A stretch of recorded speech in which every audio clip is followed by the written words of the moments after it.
Okey, soalan esei nombor 9. Jap. Okey, Rajas 91 menunjukkan tindak balas yang digunakan dalam industri penghasilan hidrokarbon.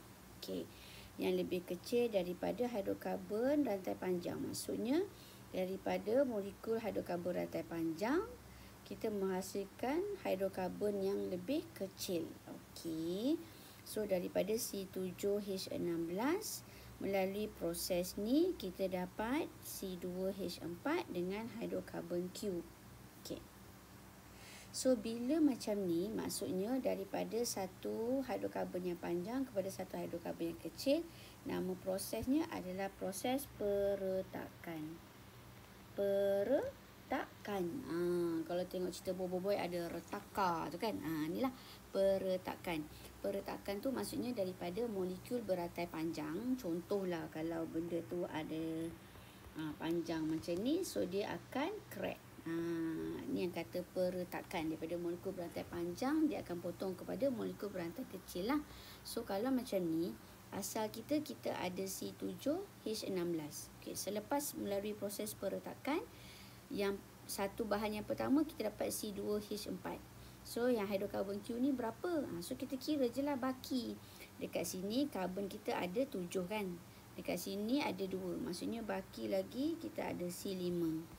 Hidrogen sini 16. Okay, dah guna kat sini 4. So baki hidrogen ada 12.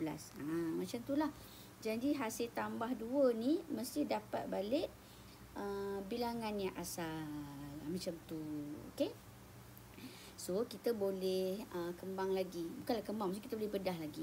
C2H4, cikgu nampak ini adalah alkena.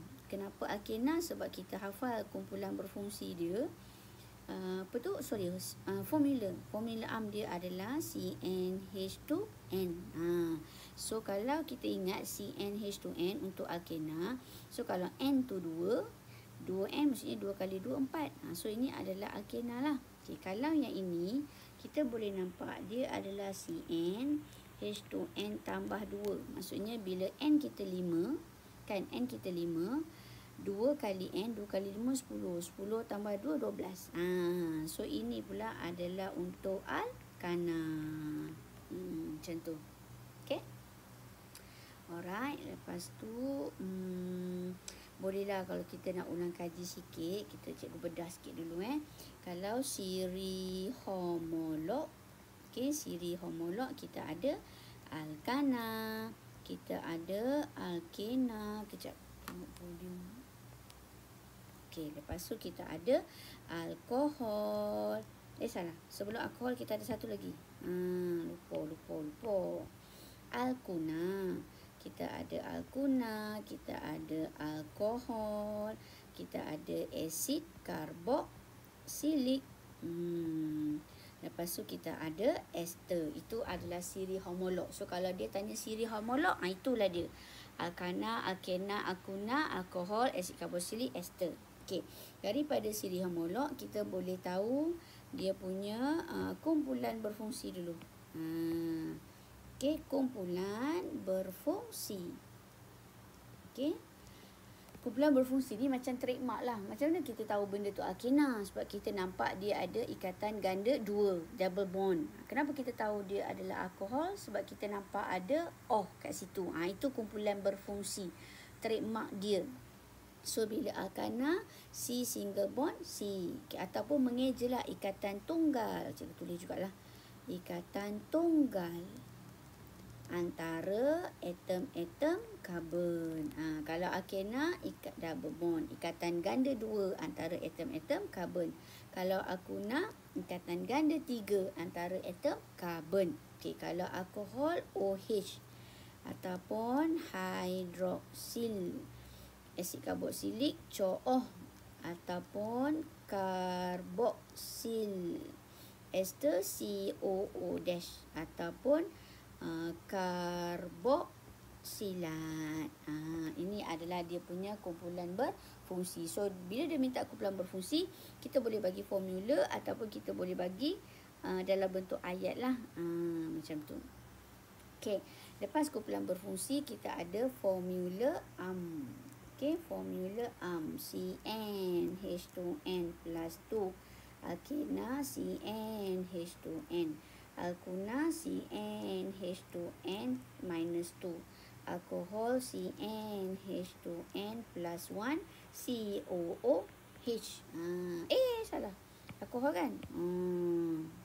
Allah. CnH2n tolak 2, CnH2n plus 1, OH. Untuk alkohol OH, asid baru ada COO tu. 2n plus 1, COOH. Lepas tu ester, CmH2n plus 1, COO, CnH2n plus 1. Sebab ester ni gabungan asid dengan alkohol. So depan ni datang daripada asid, yang belakang ni datang daripada alkohol. Okey. Alright, itulah sedikit sebanyak. Okey, so berbalik-balik pada soalan kita ni tadi. Okey, kita dah bedah dah. Alright, namakan tindak balas di atas. So kita dah dapatlah nama dia adalah tindak balas peretakan. Okey, tindak balas peretakan. Okey. Kemudian cadangkan satu mangkuk. Okey, mangkuk ni kita hafal lah. Mangkuk aluminium oksida. Lepas tu nyatakan formula molekul dan lukis formula struktur bagi hidrokarbon. So formula molekul kita dah dapat lah tadi. Kita dah dapat yang ni kan. Kita dapat daripada baki tadi tu. So kita dah ada formula molekul dia. So bila dia suruh lukis, kita dah tahu dia adalah alkana. Maksudnya semua ikatan tunggal. 5. Lepas tu hidrogen ada 12. 1, 2, 3, 4, 5, 6, 7, 8, 9, 10, 11, 12. Macam tu. Lepas tu ingat je, bila lukis karbon, dia mesti ada cukup 4 bond. Kalau lelaki boleh kahwin 4 kan? Boleh je tapi tak wajib. Tapi kalau karbon ni wajib. Wajib ada 4 bond. Macam tu. Okey? Settle. So dah ada 2 markah dah kat situ. Okey, next. 5.6 kilogram. Kilogram tau. Selalu dia bagi soalan dalam gram. So bila kilo ni ingat kita mesti convert dia kepada gram. Okey, sebatian C2H4 terbakar dalam oksigen, maksudnya plus O2 berlebihan untuk menghasilkan gas karbon dioksida, CO2 dan air. Okey, tuliskan persamaan kimia bagi tindak balas ini. Okey, ni nombor 1 yang kita kena buat. Kemudian hitungkan isi padu gas. Ini pengiraan 3 step lah ni. Okey. Cuma nampak macam 3 step je. Tapi kat sini dia perangkap kita, dia bagi dalam kilo. So kita kena ingat bila dia bagi dalam kilo, kita kena convert dalam gram. So kita buat persamaan dulu. Persamaan dia C2H4 plus O2 arrow CO2 plus H2O. So karbon kat sini ada 2. Kat sini ada 1. So cikgu letak 2. Okey. Hidrogen kat sini ada 4. So kat sini ada 2. So cikgu letak 2. Okey. Lepas tu oksigen 2 kali 2 4. 2 kali 1 2. So oksigen ada 6. So cikgu kena letak kat sini 3. Okey. Alright, selesai. Lepas tu kita buatlah pengiraan MRS. So M dulu. M adalah bilangan mol. Cikgu ada jisim. So jisim bahagi dengan JMR. Tapi jisim tu kena convert gram dululah. So 5.6 darab dengan 1000 bahagi dengan JMR C2H4 ni tadi. 2 darab 12 tambah dengan 4 darab 1. Nilai tu kat mana ni? Dia dah bagi dah.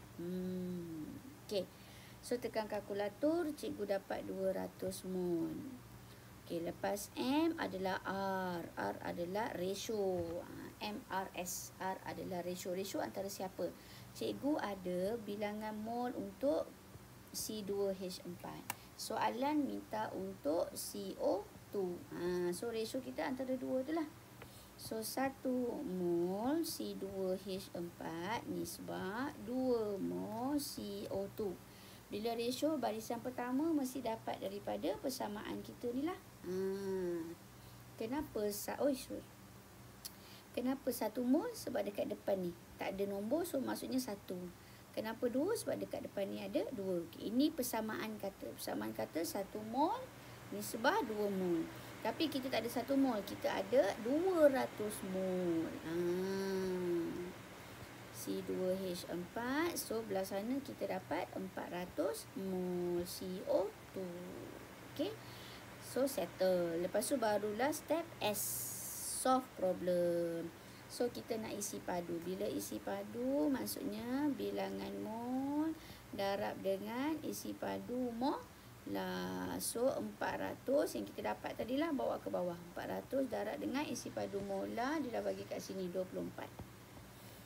Tekan kalkulator, dapatlah 9600 dm padu. Macam tu. Okey. Dia cik tengoklah. Memang anak murid bila dia biasa MRS tu dia jadi senang. Cuma seronoknya soalan ni, kenapa seronok? Sebab kita nampak satu cara baru soalan boleh digubal kan. Dia tukar pula, dia bagi kita dalam bentuk kilogram. So jangan lupa untuk ubah kepada gram. Okey. Alright, okey, yang tu selesai. Kita pergi kat sini pula. Rajas 9.2 menunjukkan susunan radas bagi proses penukaran sebatian X kepada sebatian Z. So, okey, dia bubuh sebatian X, dia bubuh dengan keliling manganat. Okey, bila soalan macam ni, okey, mana kita nak contoh? Okey, cikgu contoh kat sini Ini benda yang kepala orang tu lah, orang lidi tu. Kan, orang lidi tu. Siapa ingat? Siapa dah tengok video sebelum ni? Okey, cepat kita buat sama-sama. Okey, kita ada 3 orang. Kita ada sini tanah, kena, alkohol, asid karboksilik. Kahwin 2 ni dapat ester. Kat sini hidrogen, air, 2O. Okey, kita start daripada alkena dulu. Starting point dia mesti daripada alkena ni. Alkena campur dengan hidrogen, penghidrogenan. Kita dapat alkana. 180 darjah Celsius. Nikel, platinum. Okey. Alkena tambah air, penghidratan. Penghidratan kita dapat alkohol. 300 darjah Celsius, 60 atm. Asid, Allah. 300, okey. Asid fosforik kalau tak salah, saya tak ingat. Okey, lepas tu kat sini. Alkohol nak pergi ke sini, dia tambah 2O. Ini adalah tindak balas pengoksidaan. Kat sinilah yang kita tambah larutan kalium manganat KMnO4 berasid ataupun larutan kalium dikromat K2Cr2O7 berasid. Pengoksidaan lah, tindak balas dia. So bila berbalik-balik persoalan, bila kita ingat tentang ni, so bila kita nampak dia tambah kalium manganat berasid daripada sebatian X, maksudnya ini adalah tindak balas pengoksidaan lah. Ini adalah tindak balas pengoksidaan. So X tu bila kita tahu dia adalah tindak balas pengoksidaan, maksudnya dia adalah daripada alkohol. So X kita ni adalah alkohol. Alkohol berapa? Okey, jap. Sebatian X mempunyai atom karbon per molekul kurang dari 3. So kurang daripada 3, kita boleh pilih karbon 2 ataupun karbon 1 lah. Etanol ataupun metanol. Gitu. So cikgu pilih etanol So sebatian X adalah etanol. So etanol mengalami pengoksidaan. So cikgu akan dapat sebatian Y. So etanol pengoksidaan tadi kita akan dapat asid karboksilik. So cikgu akan dapat asid etanoik.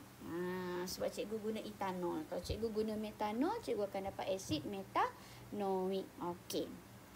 Alright, lepas tu dekat sini pula, dekat set 2, dia kata sebatian X, X tadi kita dah tahu dah etanol kan. Campur dengan sebatian Y. Sebatian Y ni tadi asid etanoik. Asid etanoik. So asid campur ni. So ni alkohol campur asid, kita akan dapat ester. Maksud ini adalah tindak balas pengesteran lah. Macam tu. So yang Z ni cikgu dapat ester. Ester apa? Etanol dia akan jadi etil, etanoik akan jadi etanoat. So cikgu dapat ester, etil, etanoat. Okey. Alright. Okey. So daripada berdasarkan darjah 92 kena pasti tindak balas. Dah kena pasti dah lah. So kena pasti. Sekejap. Sini tak ada laser. Okey, kena pasti tindak balas 1 pengoksidaan. So tulislah. Sekejap. Tindak balas 1 pengoksidaan. Okey, tindak balas 2 tadi adalah pengesteran. Lepas tu sebatian X kita dah dapat tadi etanol. Etanol ataupun nak jawab metanol pun boleh lah, sebab dia kata kurang daripada 3. So 1, 2 boleh lah. Okey, sebatian Y asid etanoik ataupun asid metanoik lah. Bagi salah satu je tau. Lepas tu sebatian Z gabung 2, so dia akan jadi etil etanoat ataupun metil metanoat. Okey. Alright. Lepas tu nyatakan persamaan sifat antara X dengan Z. Persamaan sifat antara alkohol dengan ester adalah tidak boleh konduksi elektrik. Tidak boleh konduksi elektrik. Kenapa? Sebab dia orang ni sebatian kovalen. Okey, tidak boleh konduksi elektrik. Kalau nak bagi lain, nak cakap tentang ketepatan rendah ke, cecair tanpa warna ke, semua tu boleh. Okey. Alright, settle. Okey, last one, soalan AC yang terakhir. Darjah 93 menunjukkan 2 tong memasak yang berisi jenis gas yang berbeza. Okey, ada R, ada S. Dia dah bagi GC mula. Okey, alright. Okey, Susan. Okey, maksudnya ni Susan lah. Susan, rumah saya menggunakan tong gas 15 mol menghasilkan haba sebanyak ini. Okey, yang Susan pula jawab Siti. So ini adalah Siti. Rumah saya menggunakan tong gas S10 mol menghasilkan banyak ini. Okey, gas ini juga lebih menjimatkan. Okey, berdasarkan Raja, gas memasak di rumah siapakah yang lebih menjimatkan? So kita kena cek rumah siapa? Rumah Siti ke rumah Susan yang lebih menjimatkan? Okey, buktikan dengan menghitung nilai bahan api. So kalau nak kata tentang nilai bahan api, formula untuk nilai bahan api ialah haba pembakaran bahagi dengan dia punya JMR. Okey, sekarang ni JMR kita dah ada, tapi kita tak ada haba pembakaran. Haba pembakaran tu maksudnya haba yang dibebaskan oleh 1 mol. Haba yang dibebaskan oleh 1 mol bahan api. Okey, so sekarang ni kita ni benda ni untuk 15 mol. Sebab dia kata gas R dan 15 mol gas ini menghasilkan haba sebanyak 33,301 5 kilojoule. Maksudnya ini nilai untuk 15 mol. Bila kata haba pembakaran untuk 1 mol. So kita kena cari dulu haba pembakaran untuk 1 mol. So untuk R dulu. Haba pembakaran. So haba pembakaran dia adalah 33301.5 kilojoule. Bahagi dulu dengan 15 mol. Sebab kita kena tahu untuk 1 mol dulu. So bila tekan kalkulator kita dapat 2220.1 kilojoule mol negatif 1. Bila dah dapat haba pembakaran, baru boleh kira nilai bahan api. So 2220.1 kilojoule mol negatif 1 baru bagi dengan 14 gram mol. 44 gram mol negatif 1. Tekan kalkulator dapat 50.6 kilojoule G negatif 1. Kenapa G negatif 1 je? Sebab mol dengan mol ni dah habislah mati-mati. Okey, so ini untuk R. Untuk S pun samalah. Untuk S, haba pembakaran dulu. Haba pembakaran 28775 kilojoule bahagi dengan 10 mol. So kita dapat 2877.5 kJ mol negatif 1. Lepas tu baru kira nilai bahan api. Nilai bahan api 2877.5 kJ mol negatif 1 bahagi dengan 58 G mol negatif 1. Tekan kalkulator, kita dapat 49.61 kJ G negatif 1. So yang tinggi ni apa? Gas memasak yang lebih menjimatkan adalah yang boleh membebaskan nilai bahan api yang lebih tinggi lah.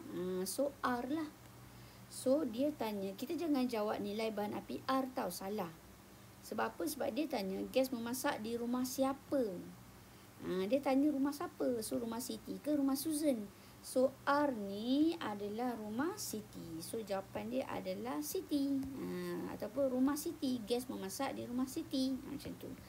Lepas tu dia kata buktikan. Okey, so kita dah buat pengiraan. So kita kata nilai bahan api gas R lebih tinggi. Macam tu. Okey, boleh? Boleh? Alright, itu saja.